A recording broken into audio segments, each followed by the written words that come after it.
Hi friends, host Eric here, host of Talking with Famous People. I guess the central point here that I'm trying to make is it's long past time for you to experience the kind of elation you deserve. The kind of elation that can only be attained by listening and watching, participating in this live stream. That's right. If you want to look like that lady in the thumbnail, which you do, you need to watch this stream all the time, constantly, without ceasing. Since you're not watching it right now, you're not elated, you're sad. You're miserable, you could say. Despondent, even. Why? Well, you're lacking in elation. I've been known for years now to be one of the world's #1 sources of elation.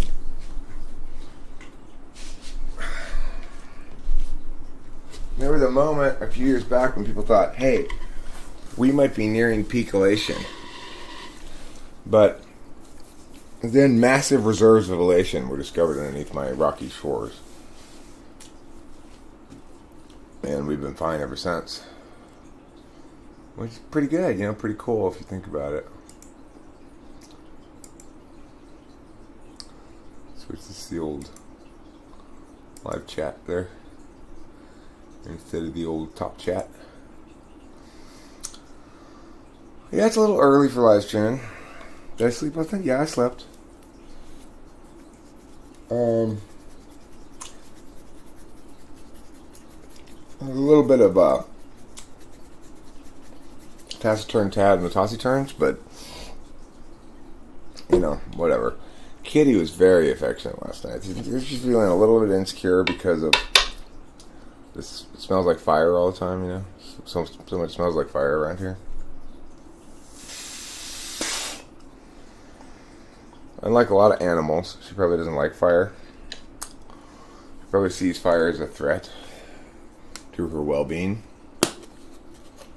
given its burning natures. The fact that it burns. You wouldn't want to be burned if you were a kitty. That would not produce elation. And of course, the only emotion really worth experiencing is elation. Anything short of elation, you're just wasting your time. Why experience joy or happiness or satisfaction or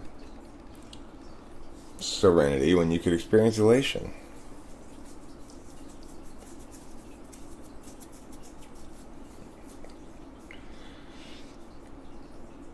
You know you're living properly when every moment of your life is marked by elation and nothing short of it. Oh my God, I'm elated right now. Again, I'm constantly elated. Oof. I feel a poop coming on. Of course I do. I started live streaming. Surest way to make myself poop is to start live streaming. Oof.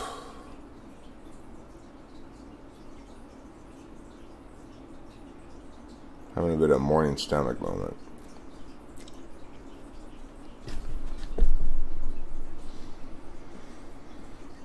I don't need more soda in this yet.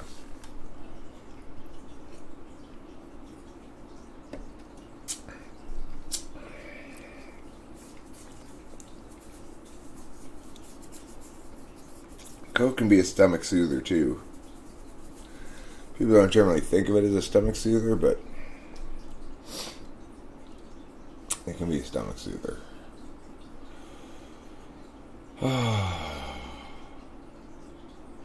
Feel fairly tore up. I could use sleepy week right now, but I'm not anywhere close to it really, so I may discipline myself and start a sleepy week tomorrow or something, but tomorrow I'll probably have to work. Right. I'm kind of itchy. I'll be honest, I'm not myself fully elated at the moment. I guess you could say I'm in a state of sub-elation.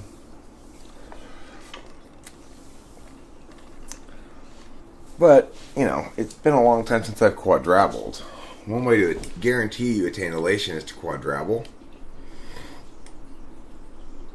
I read one time, in one document someplace, this term, quadruple, which refers to if you get together a group of 4 people, each of whom is one member of a quadra, and no one else is present, you have a quadruple. And according to this document I read, if being in a quadruple produces elation.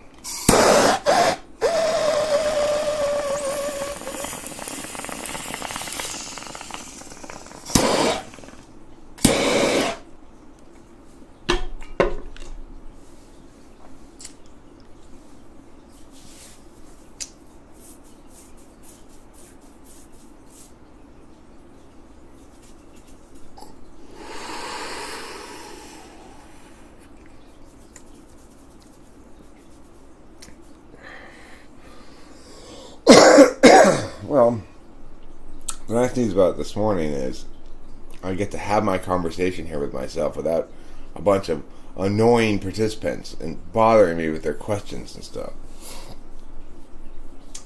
So that's kind of nice. What do I want to talk about today that's on my agenda of talking things? I've been thinking about stuff. I was thinking some about dialectic evolution last night. Talk about somebody who needs to evolve dialectically. Talk about a projective name. That's not evolved dialectic at all. He was doing the exact opposite. He was being as rhetorical as he could possibly be, refusing to spend any time acknowledging the correctness of what I was saying. So, dialectic evolution, you're going to need to evolve dialectically. I certainly have no business with that name. You have not earned that name.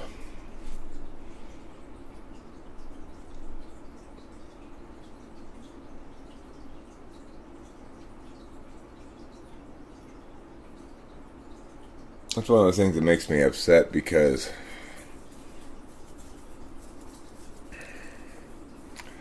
it's so untrue, so unfair to me, So I put all this effort in my life to being honest and fair and correct and decent and stuff. And then somebody comes in, tries to misrepresent what happened as an example of my malfeasance or failure. It's like, I've got plenty of actual failures in life. You don't need to make up shit, If you want to bust my chops, there's plenty of shit you can actually bust my chops about. But,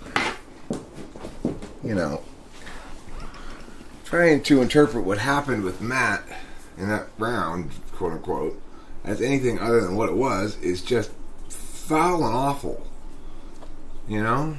It muddies the simple clarity that we have here. What is dissembling? What does it look like? And I thought it was incredibly telling that, last night he said to me, you just don't want your arguments subject to logical scrutiny. And it's like, oh my God, you've ignored everything I've said. My position on this is that my position on this does not emerge from logical reasoning. So, I don't care if you submit it to logical scrutiny or not, it won't validate on logical scrutiny. Because it didn't emerge from it. It's not me being afraid to be subject to logical scrutiny. It's me pointing out that my magical thinking frame doesn't withstand logical scrutiny. Obviously, it's a magical thinking frame. That's not me not wanting it to withstand logical scrutiny. It's me acknowledging that it doesn't. And the insistence of these other people that I have faith that emerges from reason, so that they can critique the failure of my reason to understand things correctly is just weakness on their part. What you saw in that Matt debate is what happens when somebody comes in expecting certain things and being surprised again and again. I have a way of doing that to people, you know. I'll tell them I'm a Christian. They think that means certain things, argumentationally, that it doesn't. And then they don't like that, you know. Does love emerge from logic? I would say no. I mean, at least it doesn't validate logically. It's like some positions do. I mean, all of my positions emerge from a process by which I have excised ones that don't withstand scrutiny and retained those that do. That's what all my positions are. But, you know, love obviously is not a position statement. It's like faith is not a position statement.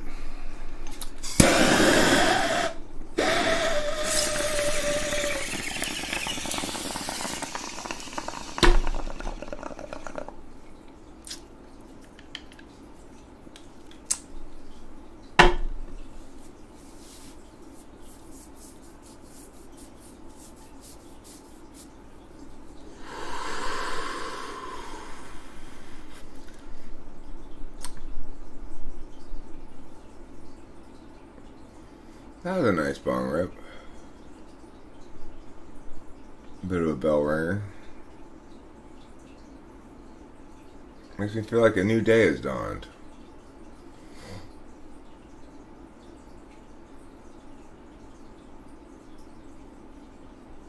Well, talking the truth to others is kind of loving the other person because you could just play into their lives and avoid conflict. Yeah. I kind of agree with you that, you know, I have a responsibility to disagree where people are wrong.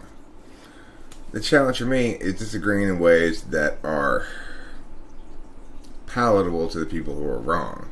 Nobody really likes to be wrong. People don't like being corrected, that's for sure. Especially very smart people who are accustomed themselves to being the ones who correct others.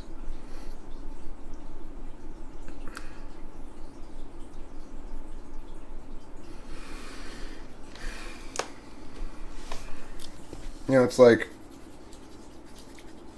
every ENTP wants to be the pontificator who's telling people everything and correcting them and being the right one and stuff, so forth. So, I mean, the trick of it is, though, of course, to get there, you have to let that go for a long time. You have to say, okay, I don't need to know everything. I can learn a lot still. And then you get in the habit of incorporating that all the time. And then, all of a sudden, you're actually qualified to start telling.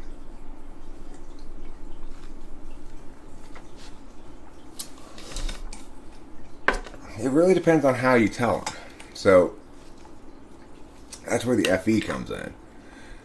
I can correct people without generating a lot of animosity if I do it in a very FE careful way.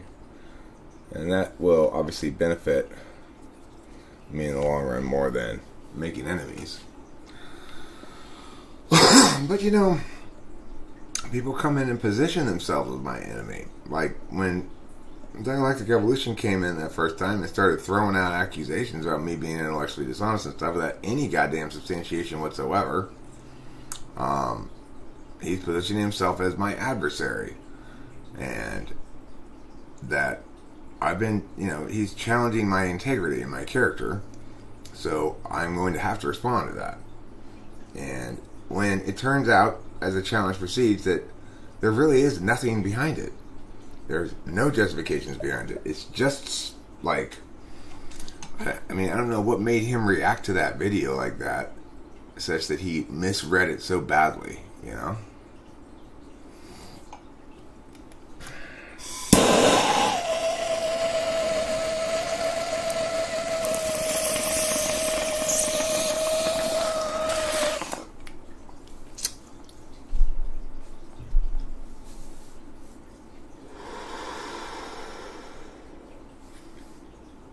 Well, there is this quality that some people will respond to, which is,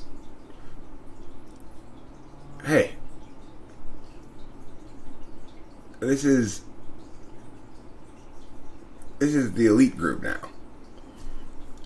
If you want to be part of the elite group, act like it. That can work sometimes. But there's two kinds of calmly. Calmly and careful that's genuine in terms of being concerned about the other person's saving face. And concerned about my own conveyance of respect for the other person and their ideas, even if I disagree with them. That's calm and careful. But there's also the kind of calm and careful that pretends to be that, but is really condescending. So, like, I do both, depending on my mood or whatever, or how annoyed I am. The thing is, the condescending one doesn't play well, obviously. It makes people hate me. It's like,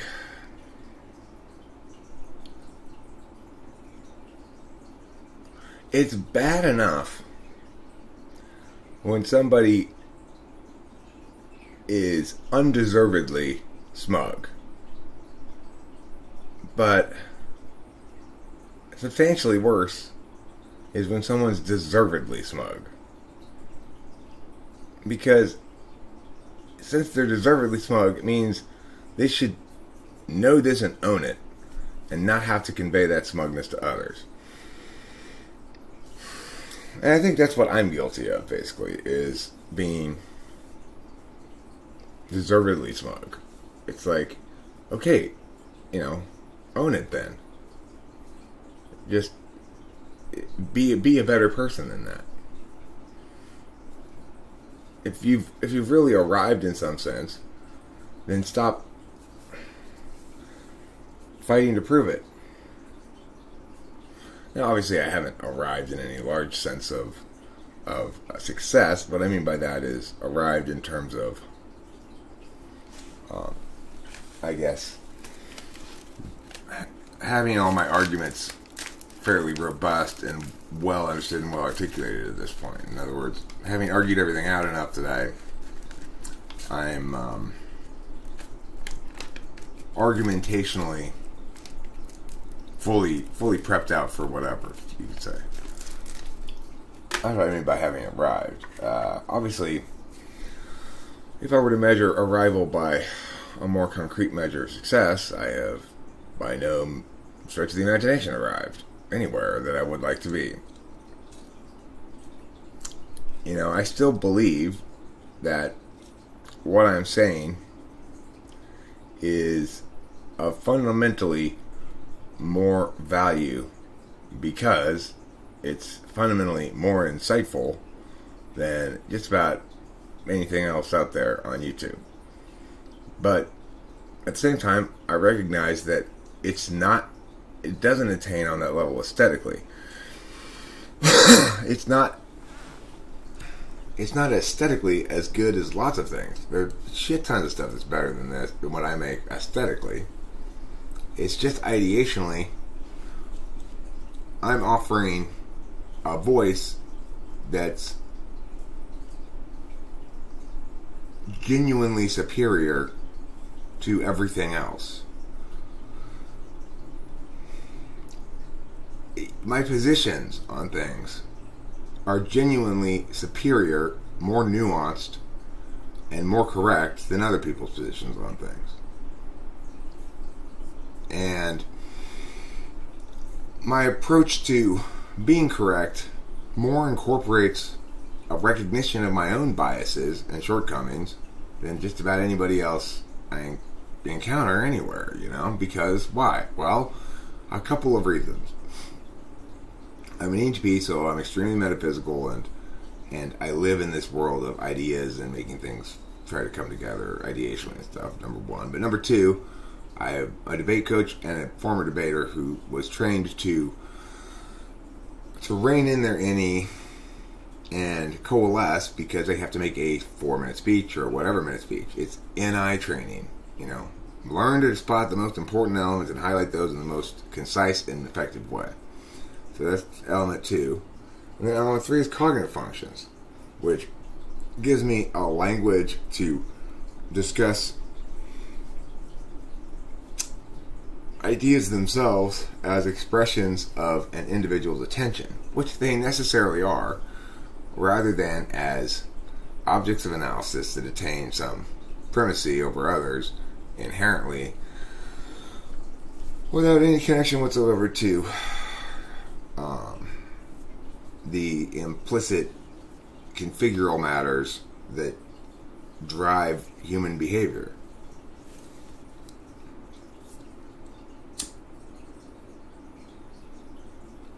If an argument gets stuck, you did something wrong, that beauty and the truth are not to be divided as well.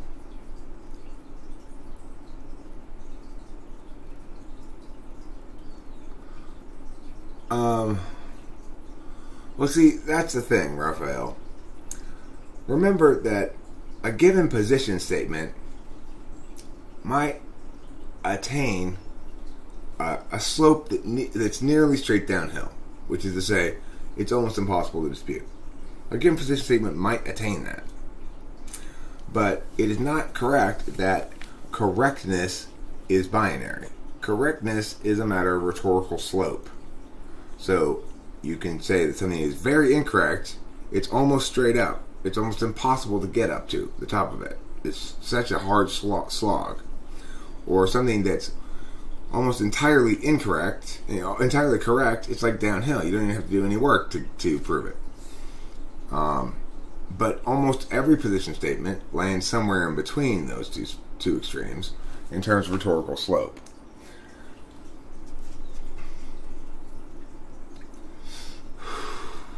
While correct is the status we can afford to a position statement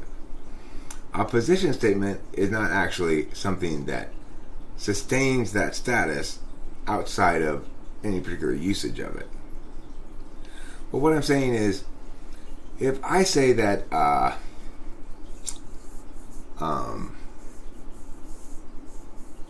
my cat's name is Capillo, that's a true statement, correct statement. And it will remain correct as long as it is in front of our attention. Okay? Now, at that point, once we stop talking about it, then we can imagine that the statement still exists in some fashion, but it no longer has any value associated to it. True, false, correct, incorrect. Because it's no longer an object of analysis, and it's only objects of analysis that can be afforded those statuses. And those statuses are reafforded every time we bring it up as an object of analysis. So the statement, my cat's name is Capillo, is true and correct. Then when we're done talking about it, it doesn't have any status to it.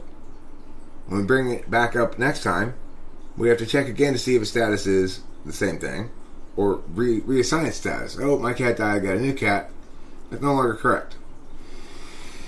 So, the thing is, it's easy to mistake this idea, to think that the position maintains the status when it's not being used as a position by somebody. But that's not the case.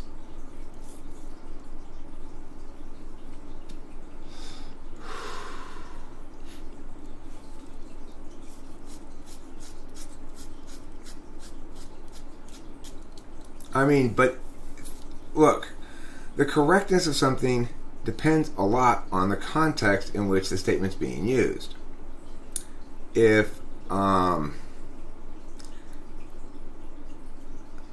were to say that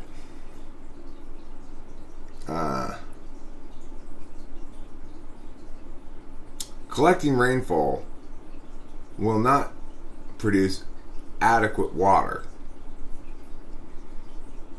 whether or not that's true is entirely context dependent.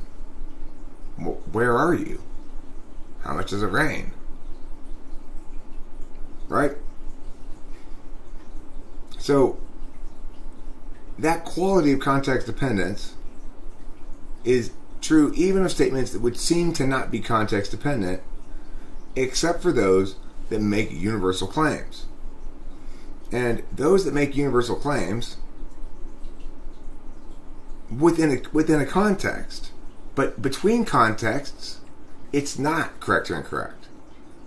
So what I'm saying, Raphael, is you're right. That statement is correct or incorrect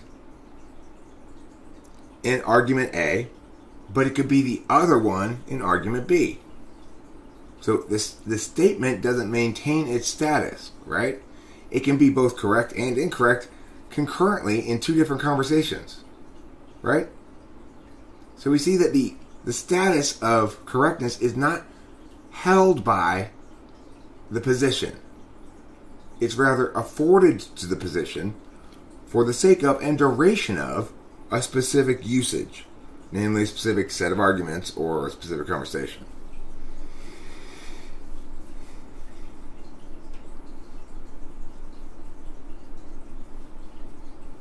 So when I say it's now there's an exception to this though. Well, but there's an exception though too. So what I'm saying is all position statements are contextual like that, except for those that make universal claims. So if I say that it's morally wrong to do something, then that's not contextually dependent. I'm saying by saying it's morally wrong, I'm saying I'm making a universal claim here. This applies to everybody in all circumstances. It is morally wrong to violate the bodily integrity rights of another. Is a universal claim. Now, even though it is a universal claim, that means I'm saying that every time someone says or invokes that statement, it's true. But I'm still not saying that the statement is true in the absence of somebody invoking it or stating it, okay? This is the thing we need to understand, is that these statements don't exist with a status except when they're invoked by somebody, when it's utilized.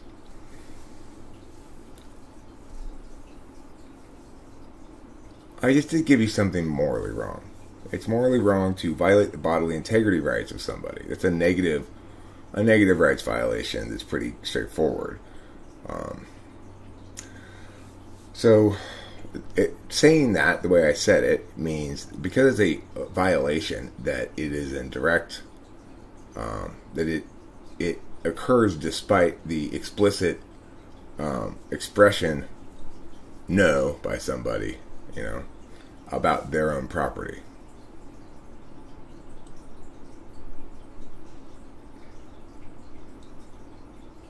So wait, you're saying that because the law agrees with what I'm saying, that what I'm saying is the law? Now, I'm saying it's immoral to violate the bodily integrity rights of somebody. And remember, Raphael, I'm not actually even talking about that right now. I'm just using that as an example of something that is a universal claim.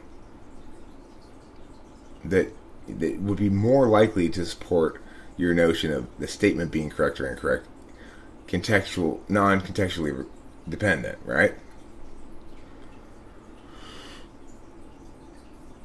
Okay, well, we could have that argument, but I'm not trying to make that. I'm not trying to have that argument right now. I'm just trying to exemplify the difference between kinds of statements and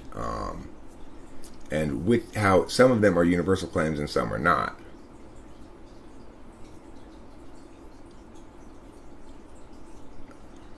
Okay, so if you're right that it's a universal claim, and you were right that if it didn't validate universally, that universal claim would be falsified by the fact that it doesn't validate universally. You're correct about that process.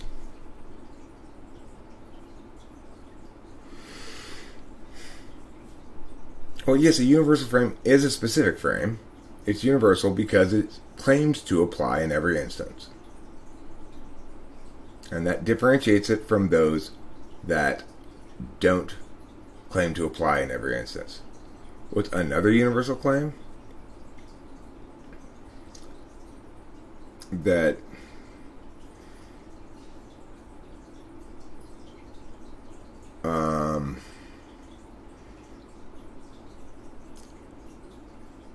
that no positive moral indication is a universal claim? That's a universal claim. Okay, but we're not talking about... Look, Raphael, I'm not trying... Remember, truth is a different matter. Okay? We're talking about the nature of claims. So, what I'm trying to get across is the idea that that the status of a claim is either contextually dependent in conversations and invocation or instantiation dependent, or it doesn't necessarily have to be contextually dependent, but it's still instantiation dependent. So it's what you're talking about is irrelevant. Even if I made a universal position that was the status was false, it would still play the same way in terms of the mechanics of what we're talking about. So let's say the universal position I gave you was false. Let's just, for sake of argument, pretend that it were false. Okay? Thanks, Bobby's son. Well, it would still be the case that falseness of the statement wouldn't persist between instantiations. It only exists as part of a communicative event.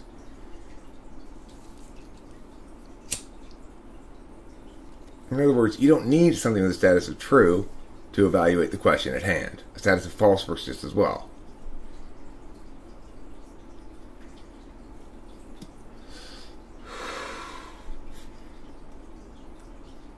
And thus do I sidestep getting dragged into this particular argument.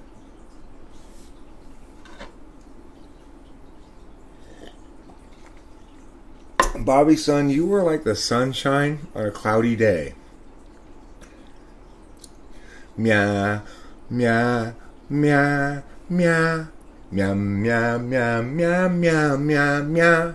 Bobby, son. Talking about Bobby, son. Bobby, son. So, anywho, Raphael's not quite sure what to do with this current place that we're in the discussion, because I'm not fighting where he wants me to fight. I don't want to fight that point. I mean, I don't know why you would say it's not universally wrong to violate bodily integrity rights. So it's like, sometimes it's okay to rape. Really? You need some fun right now? We're talking about fun, Cloud. I'm explaining how fun is just a limiting box you're trying to put me in. That nobody cares about fun. It doesn't matter anyway.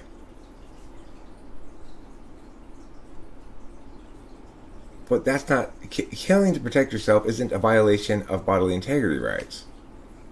Because the person who's attacking you has forfeit their bodily integrity rights in the process of attacking you. That doesn't violate bodily integrity rights.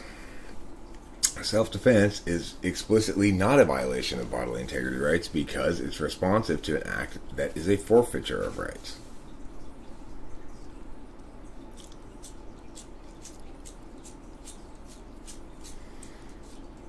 That's why, Raphael, that's why you are my girl, my girl, my girl, talking about my girl, my girl.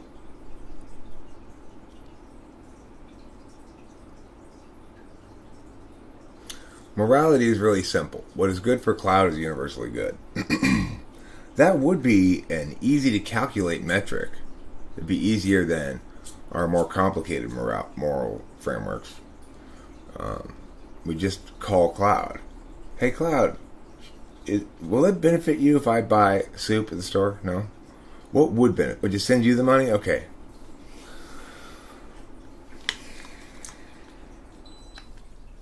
We must always benefit Cloud. The one immutable moral law.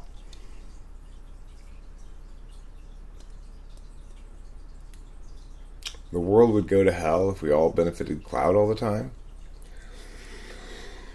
I guess it would depend how altruistic Cloud was with the benefits he received. If we constantly benefited Cloud, everybody sent Cloud all their money, and then Cloud decided what to do with it, he might decide to distribute some of it to other people.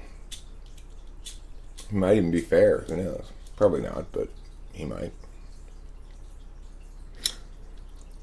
When pigs fly. When horses have gills.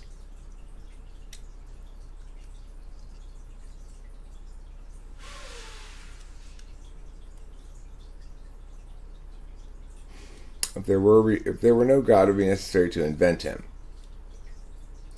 I mean, I agree that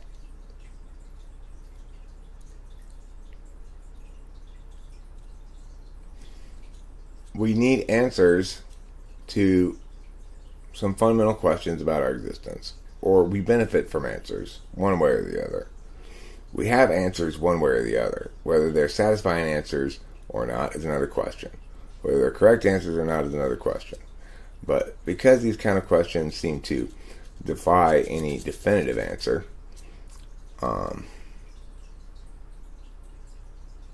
and need to be answered. I mean, because here's the thing. We do understand things as teleological. That's a better way of saying it than we understand things as having a cause. We understand things as having a purpose. So, if you ask somebody why they hammered that nail into that piece of wood, they have an answer for you. In fact, if you ask anybody why anything, they have an answer for you. Except for one question. Why do we exist? Why do you exist? I mean, there's a straightforward answer. You exist because your parents had sex and you were able to successfully emerge full-term live birth. That's one answer. It's not a very satisfying answer because it just answers the direct causal reason. It doesn't explain any teleology, right? That explains causally why you exist, but not teleologically. For what purpose do you exist? So, then the fundamental base level question is not one of causality, although people typically present it as such. You know, what Homie was doing the other day was basically a first cause argument. It says, because there's something that's non-contingent. Well, first of all, there's no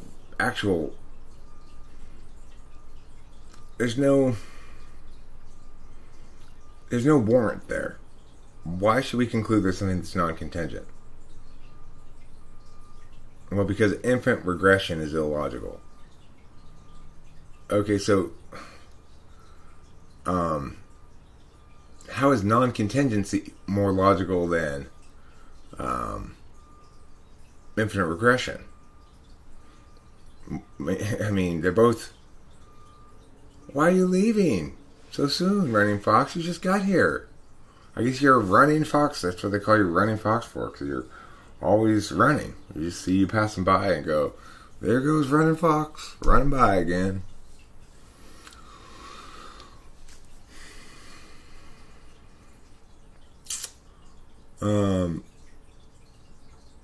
So there is that fundamental question that we can't get past, which is we would like to understand from within the frame of our existence how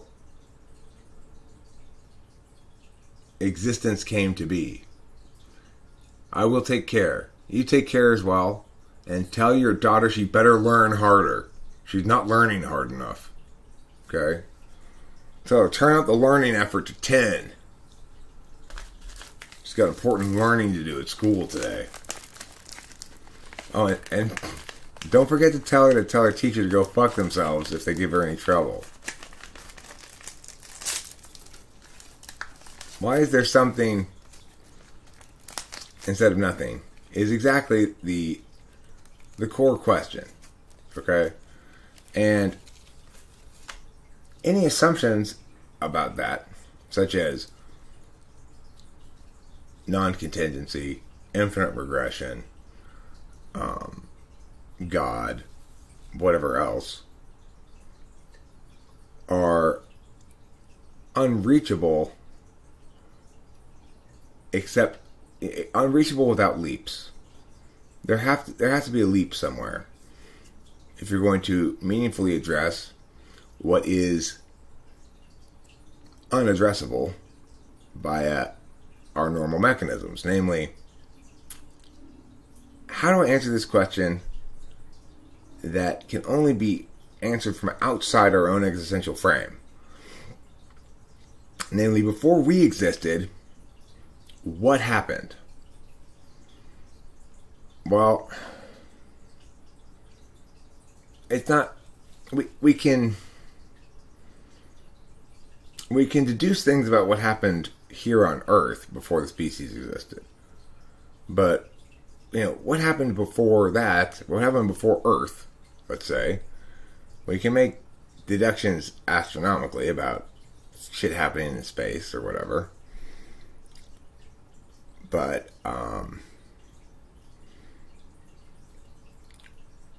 they don't really answer any of our questions about why life, just maybe about why Earth. And even then, they only answer questions about why Earth is here instead of there, rather than what Earth is instead of not is. I mean, the simple answer is, if existence didn't exist, we wouldn't be here to question it. But that's not a very satisfying answer. We're really trying to say, okay, I want to be able to sort of watch or experience how things came to be from the perspective of from a teleological perspective. In other words, I want to understand what the thinking was before all this shit was launched. What were they thinking? Whoever it was, whatever it was, however it came to be. Of course, that's the instinct, but you would say, well, that instinct could just be a reification fallacy. It doesn't necessarily have to be an agent with a will or an interest. Okay, but then, you keep coming back to the same question. So why that then and not something else? So in that regard, it is true that if God didn't exist, it would be necessary for us to invent him, because it's basically the reified manifestation of the question.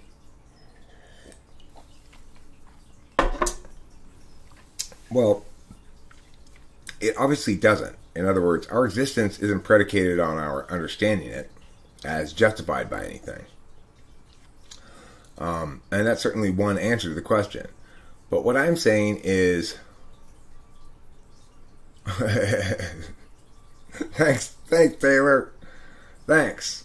I gotta say, Taylor, one of my very favorite things about you is your fellow FI polarness. We don't really talk much, and it's hard to touch base sometimes and shit. But Taylor and I both understand that the relationship is exactly where it was when we left off, regardless of how long it is between when we talk again. That's an advantage of FI polar people. They don't expect you to, jostle their tenders a bunch of times in order to show that you're still around, I'm pretty sure the Inferno is not going to chase me from my home. We are too far from the mountains. We're pretty close to the mountains, but you can see them right there on the other side of the freeway, though. So it's like they had an evacuation alert for Sierra Madre last night above Grandview. The Sierra Madre is just up there, but that's above the freeway and above Grandview, much more into the foothills. We are below the freeway, at just basically where the foothills end, and there's a whole bunch of housing areas. It's all suburban houses from here up to the mountains. The thing is, the fire doesn't really there's no way for the fire to get all the way down here. Really, it would have to ignite a bunch of houses, and then somehow jump the freeway and ignite a bunch more houses, And the thing is, the way houses are built these days, they're not really that flammable. You've got to have a lot of other fuel around a house. Houses these days, newer houses, are built with this sort of artificial material that's not wood and it doesn't really burn very much. Chris, you are human and not something else because neither of your parents was an animal.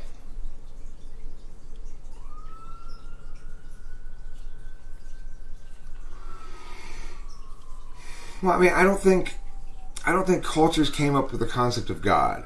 I think these basic unanswerable questions sort of imply a grand observer and adjudicator, unavoidably, or multiple observers and adjudicators. I mean, it's not just monotheism that people have come up with. They certainly were polytheistic religions as well.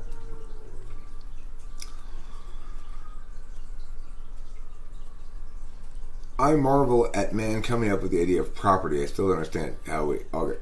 I mean, that's the thing. Property is not a creation of mankind either. Property is the number one starting point for morality. You are born owning your own body. So, when people talk about property, what they really mean is justice. I don't understand how people learned to stop using their strength to enslave and exploit people. Well, at some point, the narrative emerged that adequately explained things. I own my body. You own your body. I own my body. I mean, the idea of owning the land follows from owning your own body. If I own my own body, I own the work of my labor. So, if I own my body, then I go pick up a stick from the woods and carve it into a figurine, then I own that figurine. The stick was formerly unowned, but I've put labor into a raw resource to make it something of interest and potentially value. You can't then steal that from me. Now, before I picked up the stick and put work into it, you could have gotten the stick yourself. It didn't belong to anybody, and there's no reason why we can't get a stick.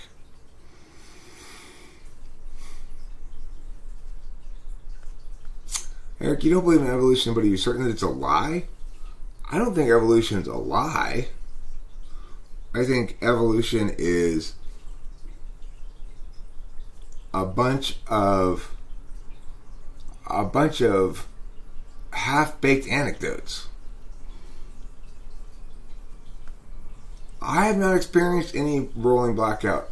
Actually, the power went off for about 1 second like a couple days ago when it was 120 degrees. It didn't quite get to 120 here. Woodland Hills got to 121 degrees. Woodland Hills is the westernmost city in LA on the 101. That right before that you get to Ventura County, and it got to 121 degrees. That's the hottest it's ever been in the history of LA County.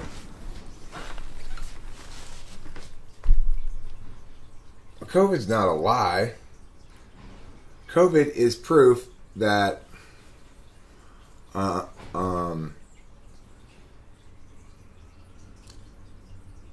is proof that without the right narratives, humanity is doomed.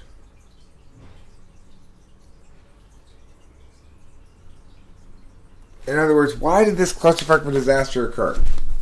Because nobody had put into place narratives that were successfully responsive to, but we're going to save lives, to hysteria, basically. How does one respond to hysteria? Well, we need the right narratives in place. So, like, I've been thinking about it and will eventually complete. God damn it. Rachel needs to not take the fucking thing all the time. It's annoying. I need to charge my phone.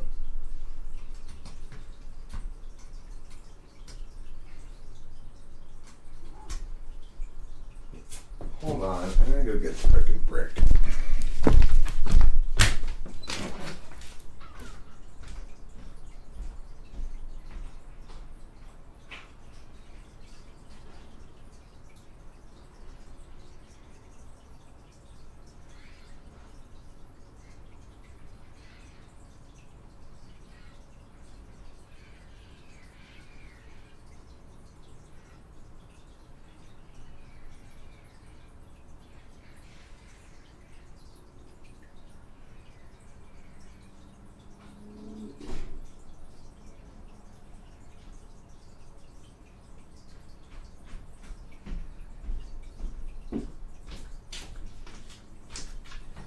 I'll tell you what's going to chase us out of here, though, besides not the fires, is the smoke.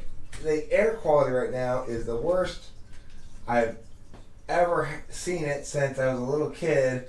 We used to have third stage smog alerts. You want to see some bad air quality. 1970s third stage smog alert, that's bad air quality. Anyway, COVID's not a lie. It's hysteria combined with a lack of a meaningful narrative work.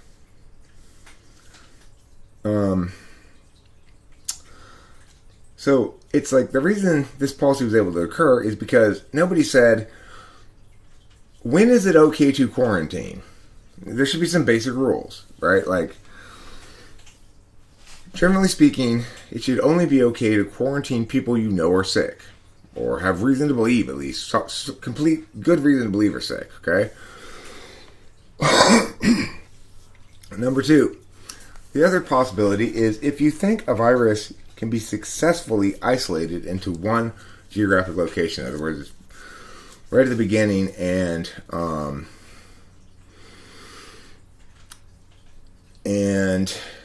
you think you can isolate it in a given city, then fine, you can quarantine some healthy people in a small geographic location if you can contain it. Also a perfectly reasonable thing.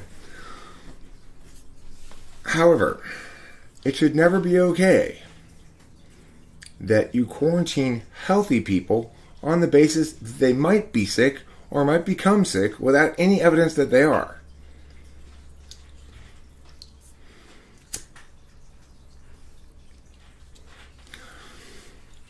The reason this clusterfuck of disaster called COVID exists is because there's no consideration of where the onus belongs. The onus to take action to prevent getting COVID belongs on those who consider themselves members of vulnerable populations or are especially concerned about it. If you want to compel some cooperation from people, then compel it from those who are sick. Then, okay, fine. But compelling those who are not sick to act as though, it's an appeal to ignorance. Because we don't know, you must take actions as though it were so. Completely wrong idea. And that needs to be squashed, The other thing is, we have to recall that sometimes it's okay to curtail our normal way of life and liberties and stuff like that for a short-term emergency. But we have to factor in time frame. If there's rioting and it requires martial law for a night to lock shit down, and a curfew, as we had a couple of curfews here in Los Angeles because of rioting and stuff. Okay, I don't object to that, because it's saying there's a problem going on right now, and we're going to curtail your liberties in order to deal with this problem, which will be dealt with in a day or two. Fine. If you're not factoring in time frame, how long are you planning on suspending our freedom of assembly and every other fucking law on the grounds that emergency, this incredibly gentle minor version of the common cold is justifying this shit. The thing is, you really start to understand here. I mean, look, when they first started talking about COVID and suggesting these courses of action, I was a lone voice in the wilderness saying, this is fucking stupid. A lone voice in the wilderness. There may have been a couple of others out there who were with me on it, including Trump. But when Trump was asked why, he said a hunch, his gut. That's obviously, so this is what I mean by it. What matters most is what the narratives are that we're using. Because he said that, it was not... Okay, well, look, that's a fine position to have. But, a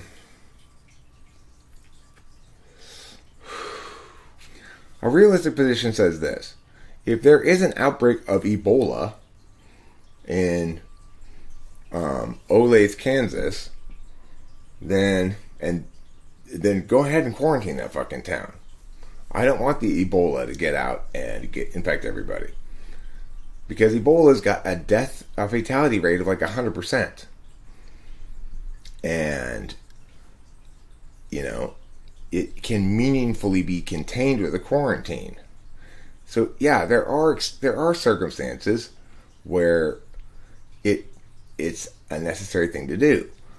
And it doesn't help us to prevent this kind of bullshit from happening again to pretend as though our limiting principle is going to answer our questions on it, rather than a practical parsing of what comprises adequate justification.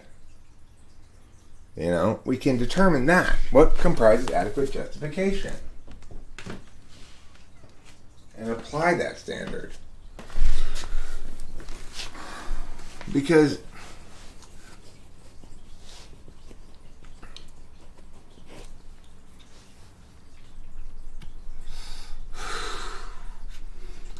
then you're saying, okay, look.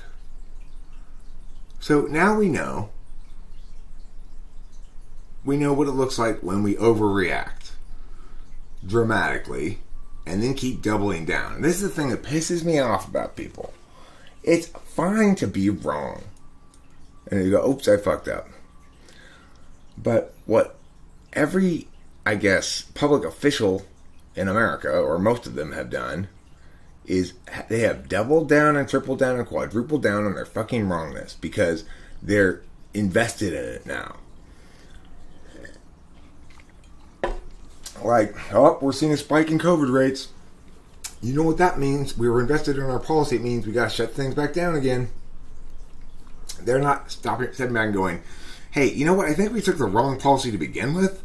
So even if there are spiking rates, if that's not the right policy, we shouldn't implement it, despite the fact that that's what our policy seems to suggest that we should do based on what we've done thus far.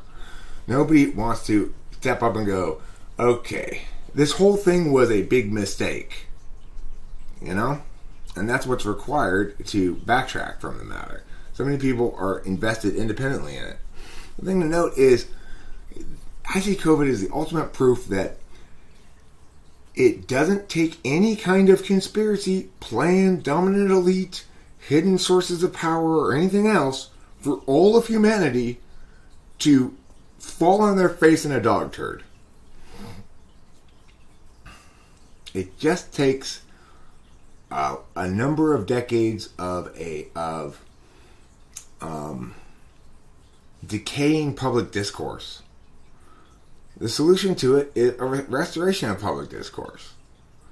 It needs to be, once again, a default reality that when people attempt to justify the means they're using with the ends they claim to attain, that they be checked and shut down by pointing out that their ends don't justify their means.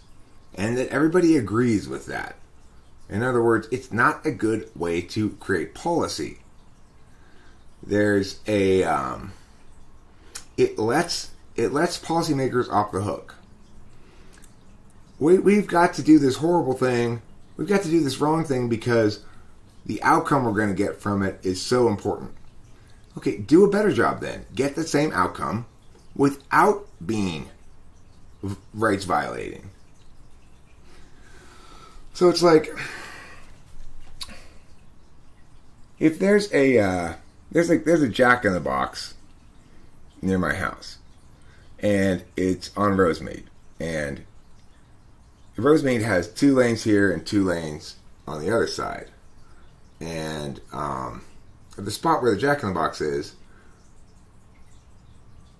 if you would be able to turn from this side of Rosemead into Jack in the Box, crossing the other side of Rosemead, which they, the traffic minding people probably wouldn't want you to do that because it's like, I guess, dangerous or something. So they've got a couple of choices though. They could either put a sign there that says no left turn, and then if people make a left turn, they get pulled over by the cops and get a ticket. That's one way to do it. Or you can put a little wall there, which is what they've done, making it impossible to turn left. The latter choice is better because it means there's less enforcement of discretion-based things. A should I get a ticket for a left turn here thing is really discretion-based. In other words, it may always be a violation of the law, but if it's 3 a.m. and there's no cars and it's totally safe, then, why shouldn't I, right? Well, if there's a wall there, it makes the question irrelevant. We already know that the state can attain better outcomes as far as speeding and stuff with those blinking signs, and they can maximize them by putting a smiley or a frowny face. So if it's like the most effective way to control people's speed when they're driving their car is to have those signs that go, you are traveling, and let's say the speed limit is 65 and you're going 70. Let's say you're traveling 70 too fast and make a frowny face. That is the most effective way to get people to slow down. And then a smiley face so they're going the right speed. Way more effective than enforcement with police. So, why is this the case? Well, because when you structure things such as to minimize incursion into other people's lives and autonomy, things go well, and you have less conflict. When you structure things to increase the engagement of the authorities in people's lives and autonomy, things go badly. It's just that simple.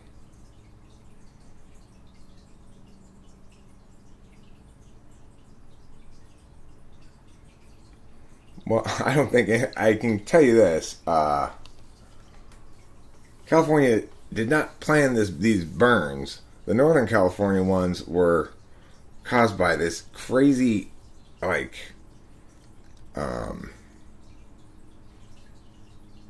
storm of lightnings. Just shit tons of lightnings. It's weird if you look at the satellite thing. Northern California got struck by hundreds of bolts of lightning all over the place, and that started all the fires up there. Down here, one of the fires was started by somebody having an open flame on Labor Day, and even though it was like 110 degrees outside, what the fuck they were doing camping and cooking on an open flame, I do not know, but it got away from them, and that's what happened. That's the El Dorado fire. And then the Bobcat fire, I'm not sure how that one started. But of course, it was an absolute tinderbox in those mountains on Labor Day. Because that was the hottest day. That was the one where it was 121 degrees in Woodland Hills. And it had been hot for several days. It hasn't rained since May. It is dry as a bone up there in the mountains. And, and it's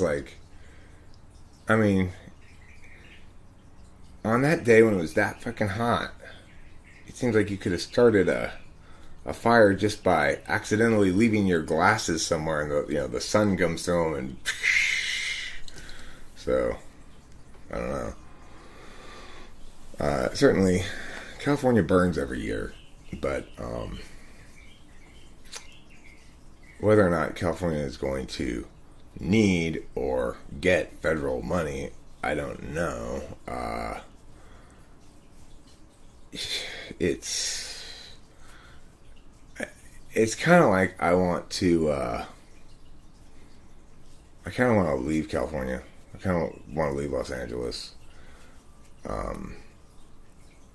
Not in the immediate future, but sooner or later, I want to go somewhere with low population density and a lot more nature. And, do you think migration of certain types to urban centers is to blame for any of the problems the U.S. is facing? No. I think that generally population size is a problem. I think the population is too big, and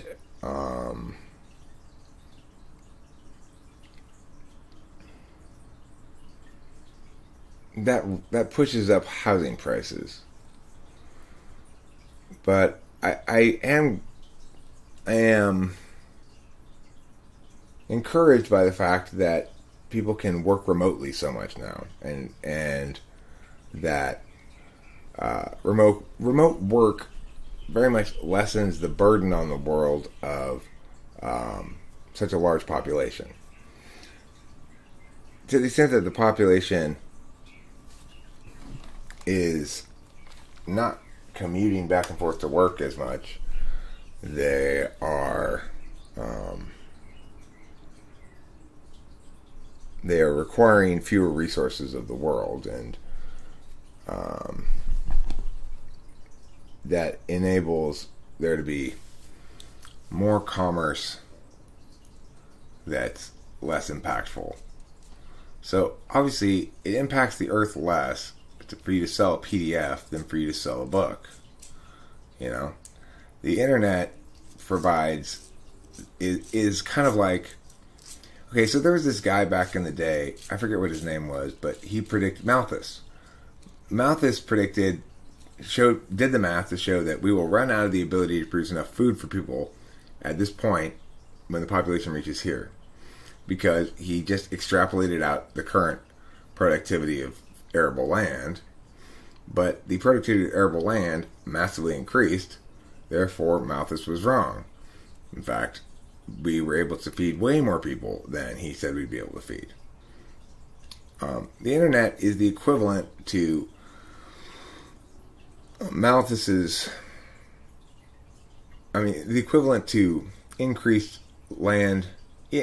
crop yield in this equation, in the sense that because the internet allows us to do so much stuff that has so little impact on the world, it will further maximize our capacity to sustain a massive population on an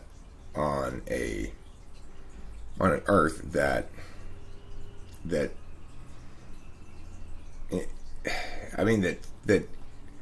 gets so dramatically changed in order to sustain this population of creatures. The coasts are proud of their progressive thought until their draconian government crushes their ability to support themselves and removes all guns. Well, the removes all the guns but none of the violence thing is a little bit of an exaggeration. California may be anti-gun, but it's certainly not difficult to get a gun in California. If I wanted to buy a gun, I'd go to a gun store and buy a gun. It's not like my Second Amendment rights don't exist here. They are I couldn't go around carrying one. I couldn't have the experience that I had in Kansas of carrying a gun in my waistband of my sweatpants and then having it fall down the leg of my sweatpants and I have to reach down there and get it because it's like on my shoe. How present is gun violence? I've never encountered any gun violence. You hear gunshots occasionally.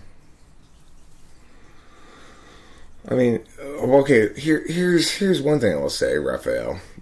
My grandfather, actually not my biological grandfather, but my grandmother's second husband, who came into my mom's life when she was, I think, like about 10 or 11 or 12, but was always in my life as a consequence. Anyway, my grandpa, he was killed by 7 gunshots, actually. 7 gunshots. But that doesn't make me oppose guns at all. He was killed by a man who had robbed his pharmacy and who was on trial for robbing his pharmacy and was on bail. And during the lunch break of the trial, that he, with my grandfather scheduled to testify that afternoon, he went to my grandfather's pharmacy and filled him full of lead. Pew, pew, pew, pew, pew, pew, pew. 7 times. I had thought it was 5. I'd always thought it was 5. Until I looked at the court documents online. Because you can find a lot of information about my grandfather's case online. His name's Alfred Cole, Koll. If you Google him, it'll pop right up. Prentice Snow is the name of the guy who killed him. And the reason it pops up so much is because Prentice Snow filed a number of appeals on various constitutional grounds to that went as far as the California Supreme Court. Didn't go to the federal Supreme Court. But there's a lot of stuff on it online because it has a lot to do with California state case law regarding the death penalty, or not the death penalty, but regarding basically Prentice Snow argued that he deserved to have a new trial because his representation was inadequate, that he didn't have a good enough lawyer, and that got argued back and forth. And anyway, it's kind of cool because I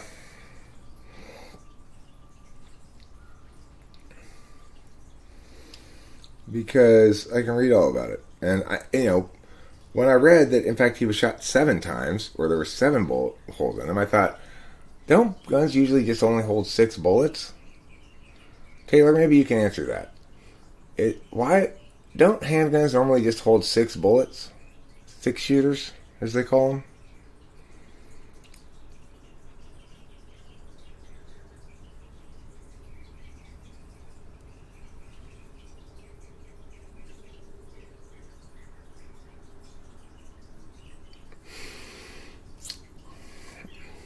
Raphael, or you, Taylor?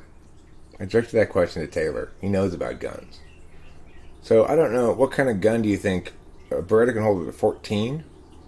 Well, anyway, according to the court documents, my grandfather was shot 7 times. And, needless to say, he did not survive that.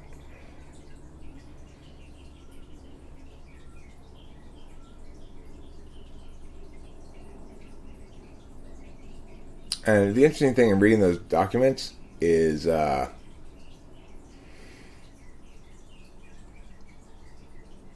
not really very convinced that they had nearly enough evidence to convict the guy of killing my grandfather.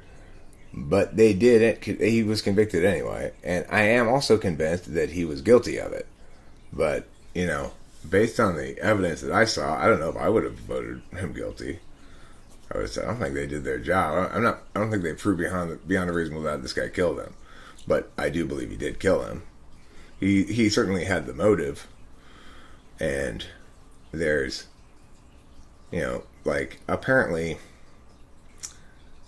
when he returned from the lunch break and he and his lawyer and the prosecutor were discussing something, because prior to the lunch break, the prosecutor had told Prentice Snow's attorney, here's a deal I'm offering.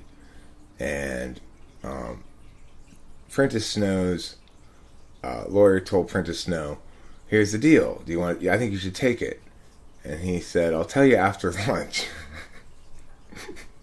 And then while the lawyers and Prentice Snow were then in the office after lunch, they're meeting in the office, and someone comes into the office, and a sheriff deputy, I think, comes into the office and announces that my grandfather's been killed, and testifies that everybody looks surprised, shocked, except for Princess Snow, who doesn't seem, who takes it all in stride, and then says, "No, I don't want to take. I'm not going to take the deal. Nobody's going to take the deal then."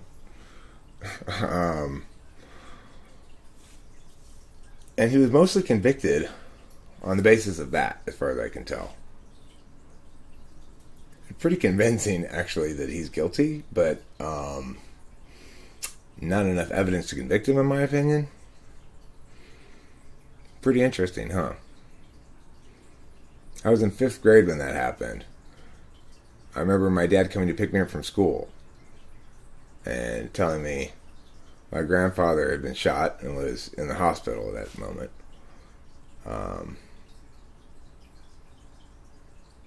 And not knowing how I was supposed to react. Very FE kind of response to it. Okay, how am I supposed to act right now? I don't remember really feeling anything. I don't remember feeling anything about my grandfather in particular, even though he was a great grandfather and I loved him, I guess, and stuff. I don't remember ever feeling actually sad about him dying. I don't know, maybe just because I was so little. I just was sort of, oh shit, this must be serious. Everyone's being so serious, you know? I guess I better be serious too. Better not joke around and stuff. That's all I remember really feeling about the thing.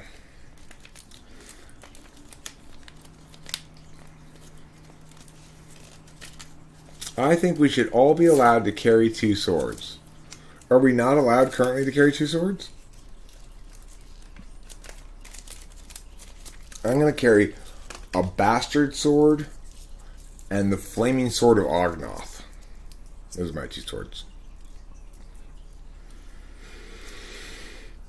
Sir, your sword appears to be on fire. Oh, it's okay, it's just like that. It's the flaming sword of Ognoth. Aren't you worried about burning yourself?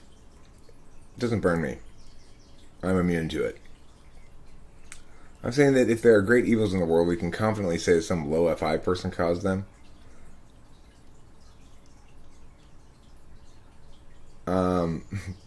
Cloud, no. Not true. Not true, Eric. COVID came because the pervs were exposed. What? How did that cause COVID? No, Cloud. Most of the great evils in the world are caused by people who are using an interested calculus rather than a disinterested calculus. They're doing what they want to be the best thing to do rather than what actually is the best thing to do.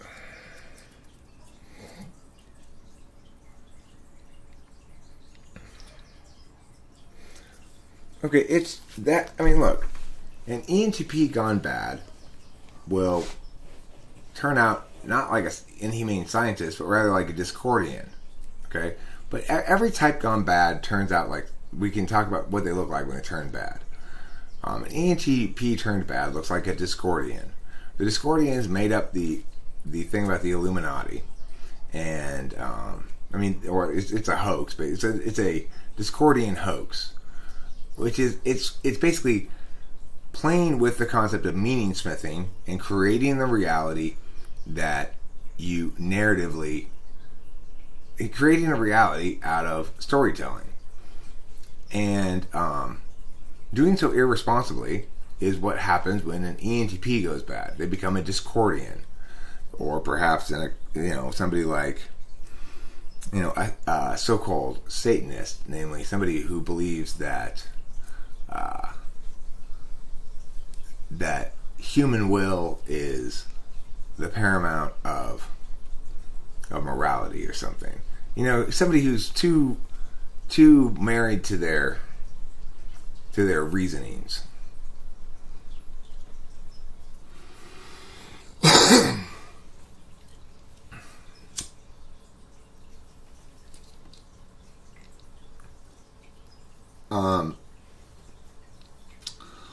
ESFJs and ESTJs, they're likely to be evil because they are blind to what's most determinate. And so as a consequence, their evil is going to manifest as insistence on a particular when only the universal will do. It's hard for me to come up with an exact example of that. It's going to come out as utilitarianism when limiting principle is required.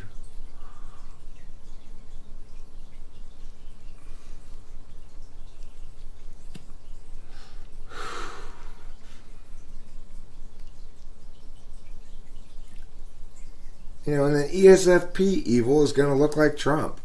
An application of an interested calculus where only a disinterested calculus is ethically appropriate. Which is to say, he thinks that his role as a public servant doesn't require for him to have, for him to avoid even the appearance of impropriety. It's like he never heard that before or got any sense of what that means. People who are engaged in a serious attempt to be a good public servant make a pointed effort to avoid even the appearance of impropriety. That they do not have conflicts of interest because they understand that they're doing the public's work, not their own. Right. You should not make public policy based on how it impacts you. You should make public policy based on what's best for the country. You should not make personnel decisions based on how much they support you or how loyal they are to you. You should make personnel decisions on, are they the best person to do the job as in the interest of the country?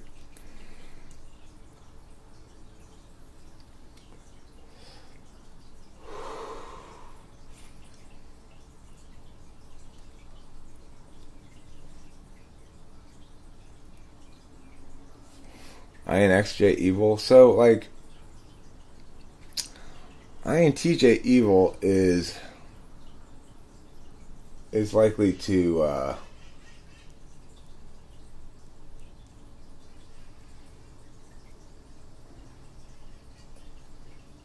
attain the outcomes that it wants without regard to how their methods impact people other than the people they're considering as important. So basically, it's, INTJ and ENTJ both, but I guess ENTJ more, but will use people to get what they want, regardless of whether it's good for those people they're using.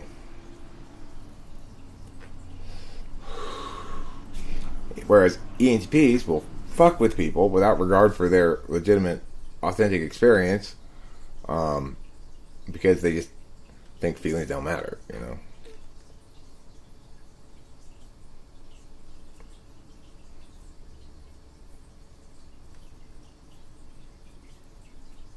Yeah, the INTJ evil is like, hey, I am an evil dictator, and I need somebody to work on my nerve gas program. INTJ raises their hand. Me. I'm good at nerve gas.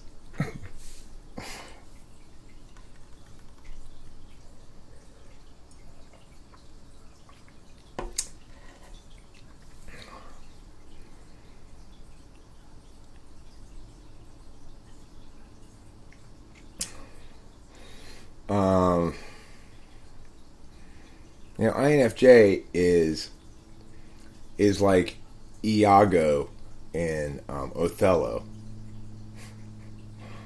He's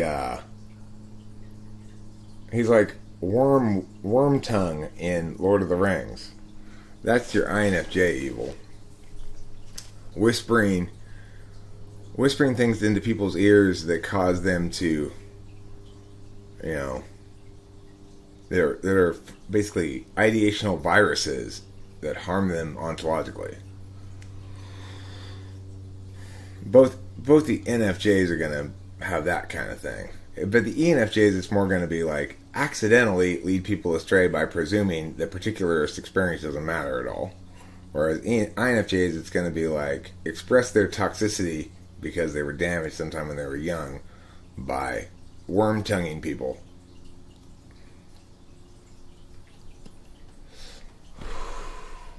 ESTP evil is going to be like, you know that chick likes you a lot, and she's going to be sad when you just fuck her and run, but you do it anyway.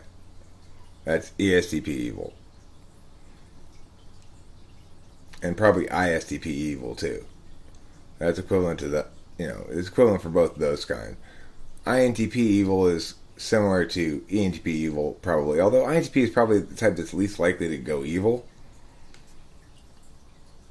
Although they too, like INTJs, are potentially so into their narrow area of focus that they don't care very much about how it's used or in the service of what.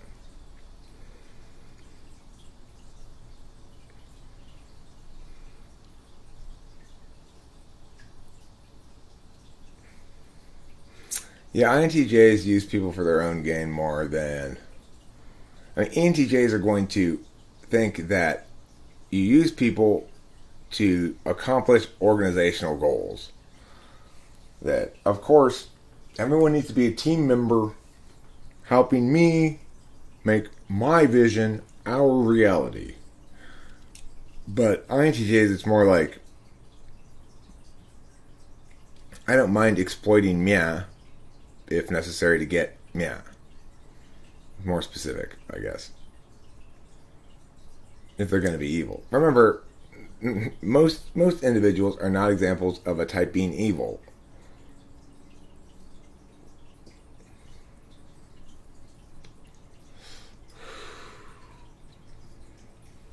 Oh, Cloud. Always trying to provoke. Listen, Cloud, I want to talk to you about something called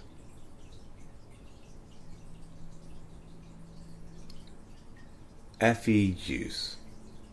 Okay? FE juice is what you slather on things to make them more palatable. How is the world affected by an ISFP evil? ISFP evil manifests as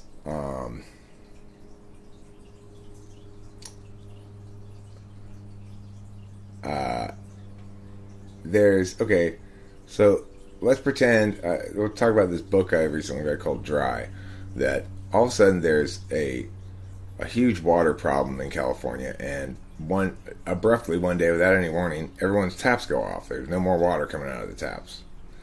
So ISFP is at the supermarket and is the one who grabs the water out of the little kid's hand and puts it in their own cart, and makes sure their cart's full of all the stuff they need, whatever means necessary, and then goes and checks out and makes sure their family is fine, but doesn't care at all about the fact they had to rip a case of water from a child's hands to do it. That's ISFP evil. ENFP evil is, in some sense, rampant. Because ENFPs are fundamentally doing something that's wicked, which is they're making a lot of universal statements without defensible words. And anytime you make universal claims, you really need to defend them. If you're making particular claims, you don't need to defend them. But they make a lot of universal claims without any defensibility. And that can be, it's like ENFPs are a big part of why we have this COVID disaster. The leftist media people that you probably hate so much are almost certainly ENFPs by and large. They write well, but they don't think well. That's how ENFP evil manifests.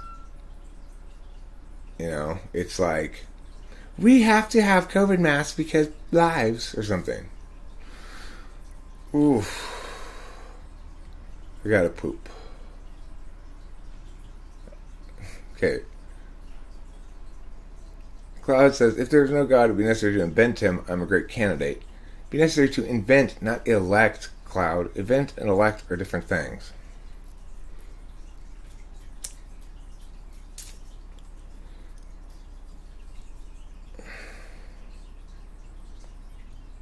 I mean, both the TI polars are frustrating to people who are not TI polar, or to me at least.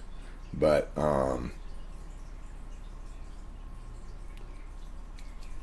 ENFPs can be somewhat more offensive, kind of, because they have a kind of smugness about the stickiness of their wrong positions that ESFPs don't have because their positions change all the time. I have to go poo.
Seems like a lot of English teachers are nothing but about wasting time.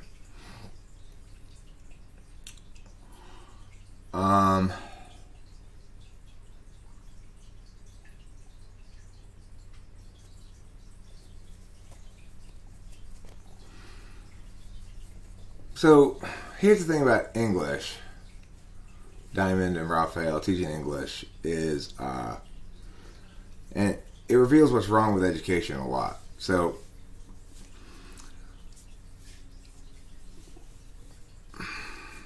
the thing is,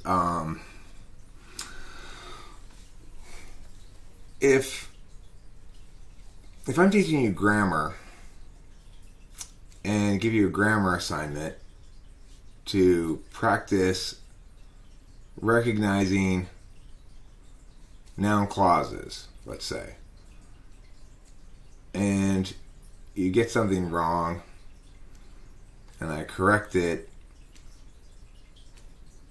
and you can learn from that, and you could ask me, okay, well, why am I getting these ones wrong here?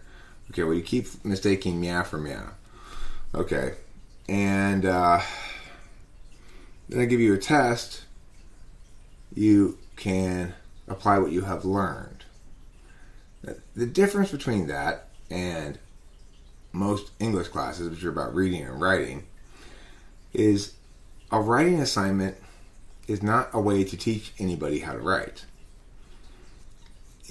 The fact is, it's more a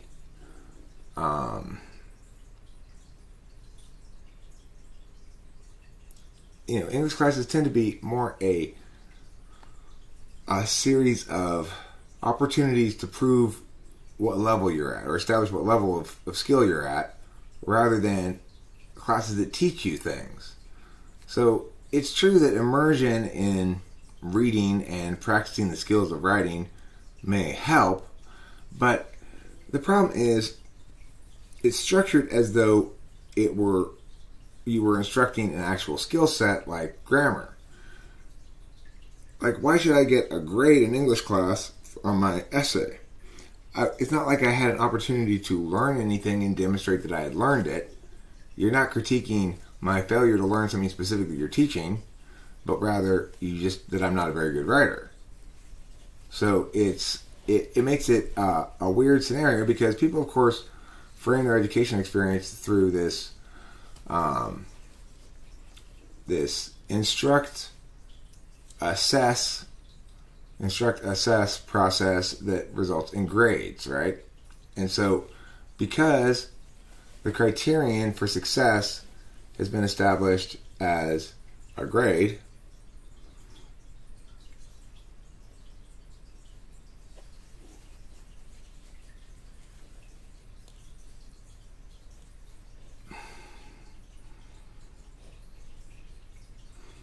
I'm sorry to hear that, Raphael.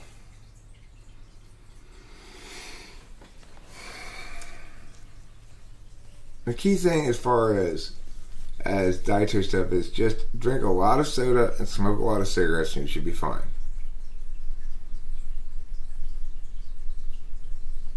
People don't like to be put on the spot to take a position on things. They'd rather not have to either approve or disapprove of it, so that they can't be busted either way.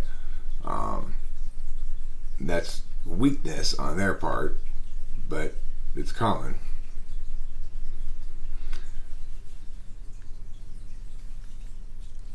Show why I'm better than others in class. That my teacher evaluated individual students' skill level and graded accordingly.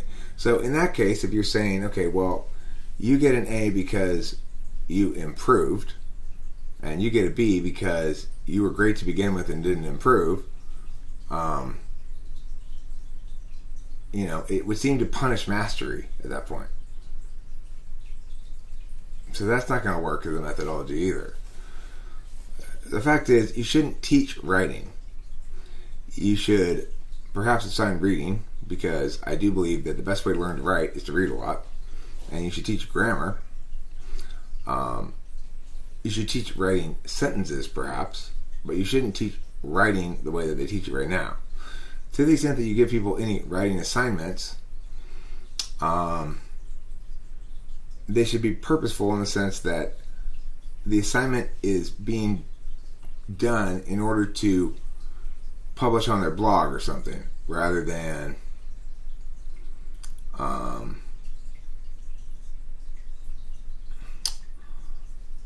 just to get a grade and then go on the trash can or go onto the refrigerator or something.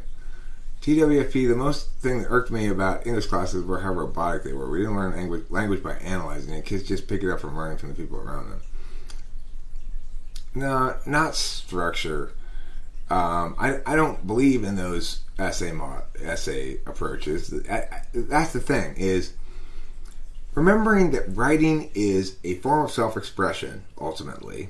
That people write to express what they have to say.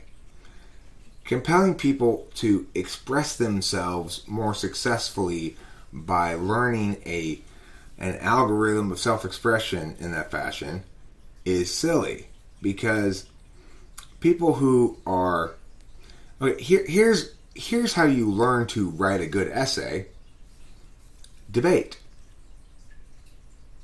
Debaters have no problem writing any essays because they fundamentally understand the idea of proving a thesis as establish a framework, establish a thesis, and substantiate it with claims, warrants, and impacts. That's how you write an essay.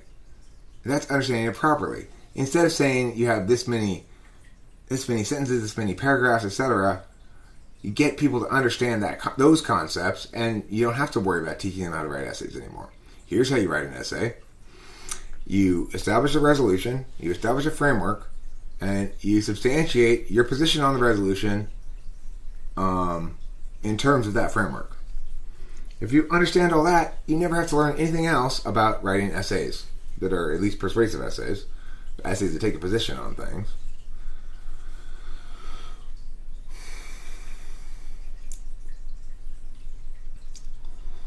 And yeah, it's an absolute shame when what should be academic subjects become politicized to the extent that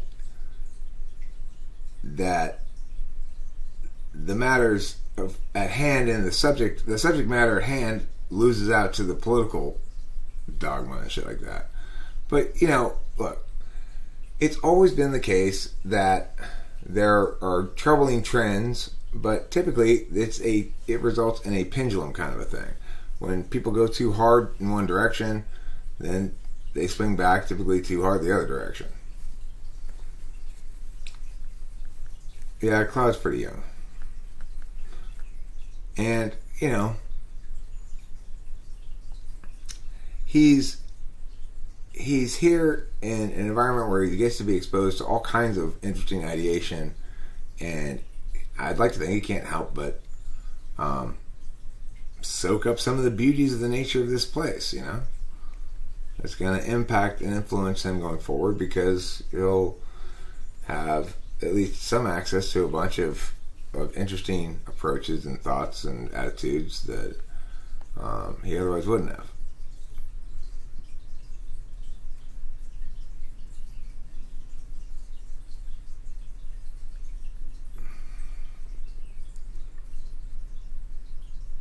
I mean, here's the thing, Raphael. That's another thing that debate teaches you, is both how to play to the judge and to accept the reality that sometimes wrong people win.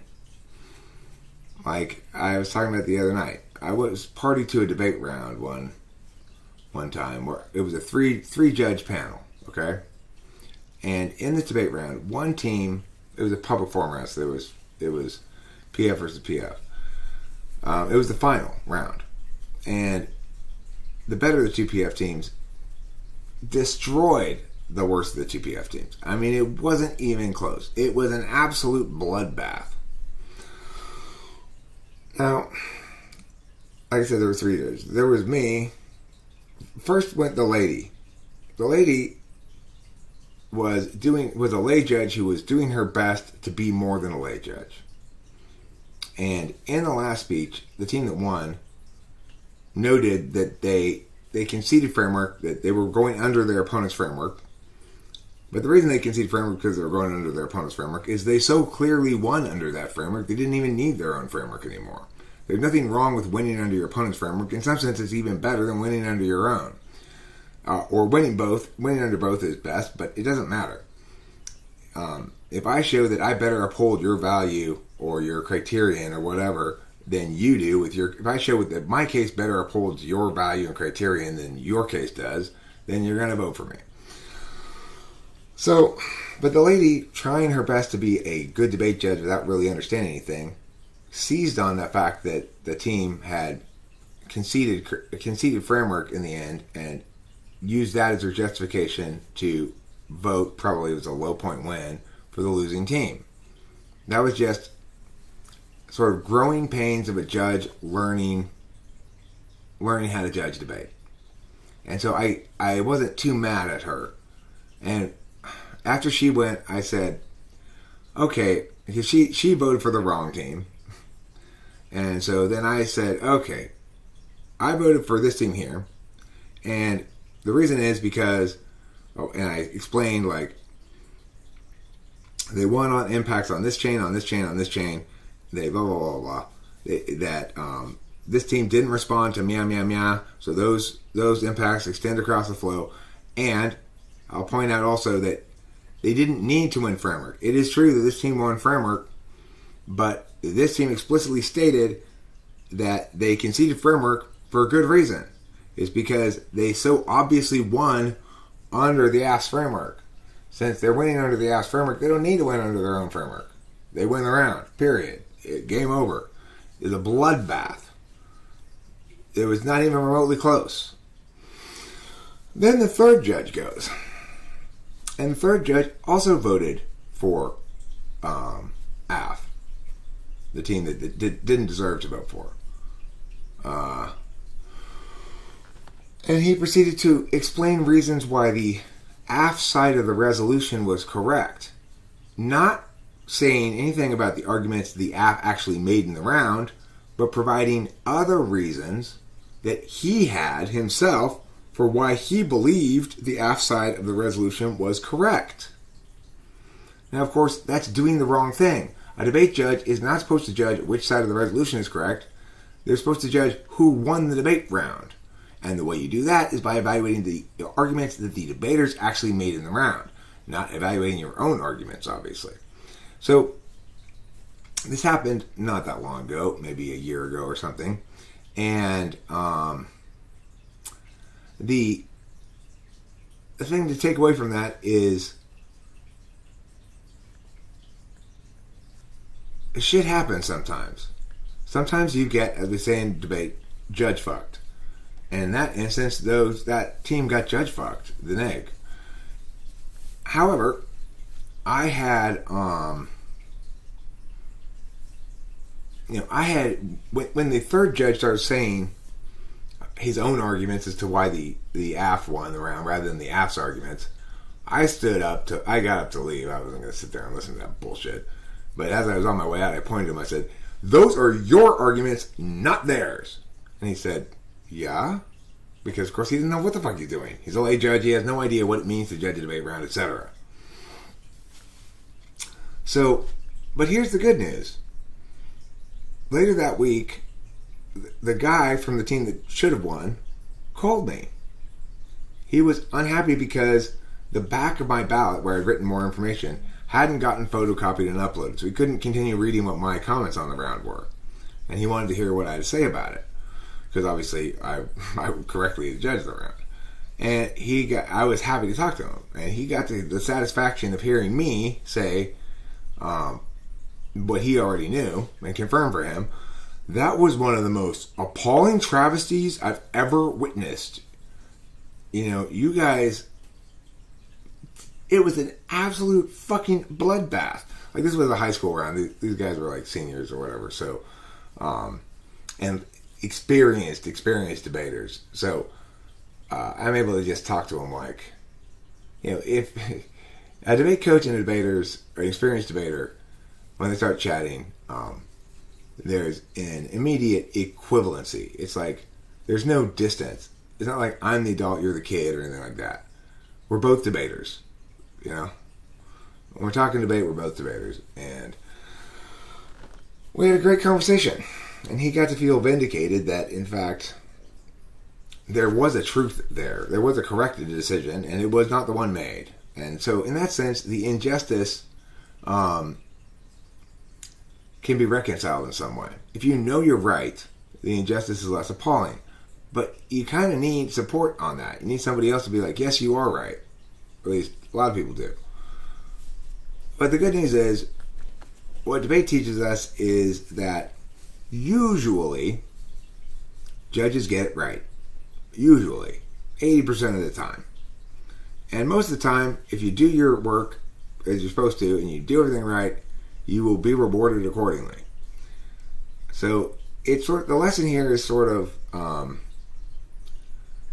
don't let bullshit stop you. Find examples that are not bullshit to contrast against it. To hold up in the mirror. This is how things should be, motherfuckers. You know, don't so much try to make it be other than it is. You know, once that third judge is voted, it was over. There's no way going back on it. The round's over. The team lost. Nothing I say at that point is going to make any difference. Accept that reality, but on the way out, say, those are your arguments, not theirs. Shame that person, and then walk out, you know? Leave them dealing with that. If you're right, that's the power you're endowed with that they will never have. You know, wrong people have to scurry because they have their shame and their wrongness. Right people don't. Right people get to make other people scurry when other people insist on being wrong.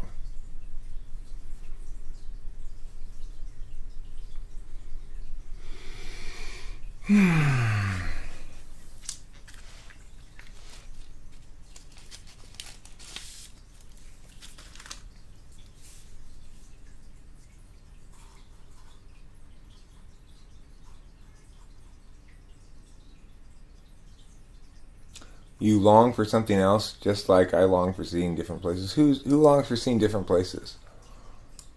Is it Mr. Different Place? Do you guys like my thumbnail for this video? I love my thumbnail for this video. It brings me great joy. I think you could say it brings me elation.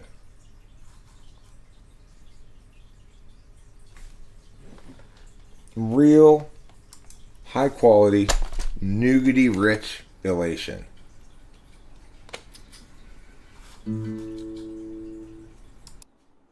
Santa Ana's from the east are blowing, driving on this mountain fire.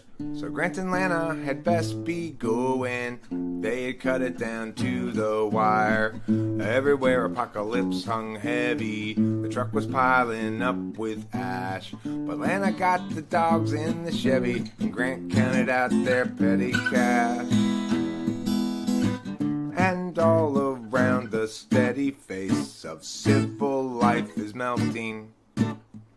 A tipping point, the human race has dug this hole we fell in. If times are ending, then time is bending. Frogs rain down from the sky. While the dogs knocked out with Grant exhausted, Lana stayed awake to cry. 120 out but Labor Day. That means cooking meat outdoors. Guy got distracted and fire got away from Sugarloaf to Waterman. They curse his name. Fire chased them west and down the incline until they reached foothills below. They found a room cheap for the night online. At least now they had someplace to go. Tomorrow they'd evaluate their options now that their life had burned away. Lana's sister had a place in Lompoc. Wasn't really any more to say. Okay, I'm not sorry for you. And all over around the steady face of civil life is melting. A tipping point, the human race has dug this hole we fell in.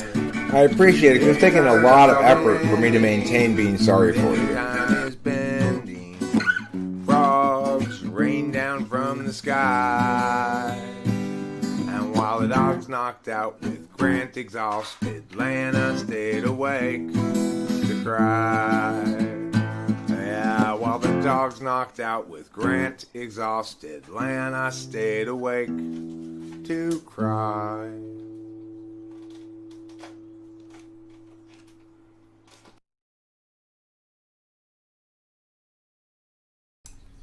Okay, why am I searching Lisa Ekdahl Vern Vet? Lisa Ekdahl Vern Vet? Okay, good. I'm relieved to hear that you're not sorry to hear that, because I, like you, don't want you to carry a burden of sorriness on my behalf unnecessarily. A dummy? Me? Okay, now that's just plain hurtful.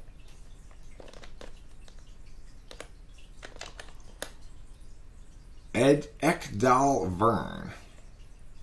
Lisa Ekdahl Vern Vet. Okay. Lisa Ekdahl Vern Vet.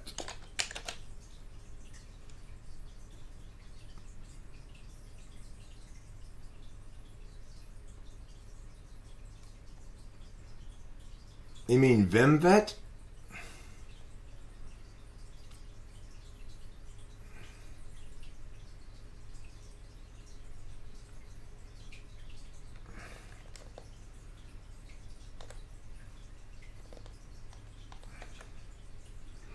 Well, that's just crazy talk, Raphael. Now you're just talking crazy talk.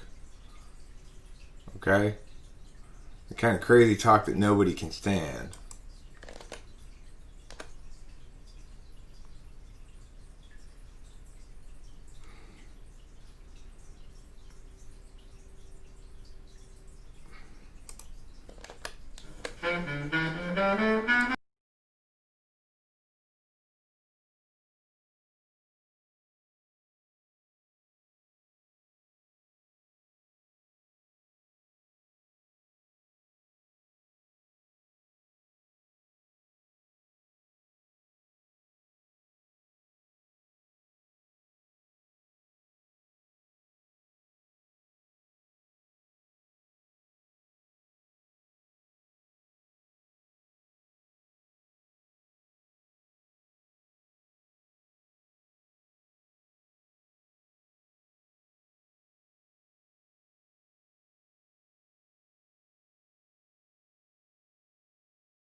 I like it. Sounds good.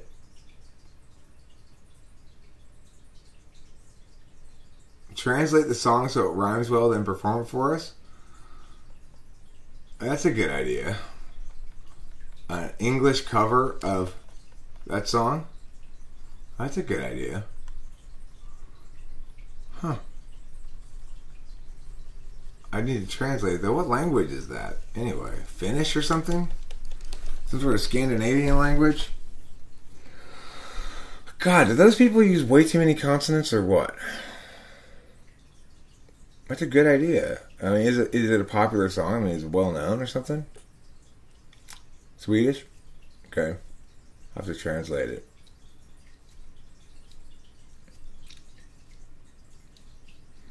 That sounds like a good suggestion. It's a big project. I have to figure out. Well, I guess if I have the chords and I learn the song, not necessarily a huge project, I have to listen to it a bunch of times to learn it, sort of by ear first. I still haven't even learned to sing and play my new song by ear. Yesterday morning, after running through it a bunch of times, practicing it, I played it and got it right. And now I can't even play it anymore. I can't remember how the melody goes. So I got to listen to it a bunch more to get it internalized. But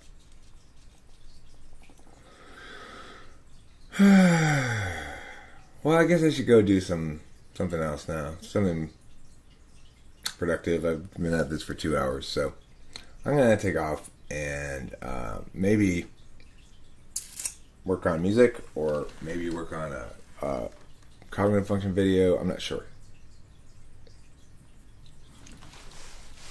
It's been a huge hit in Scandinavia for 30 years. Huh.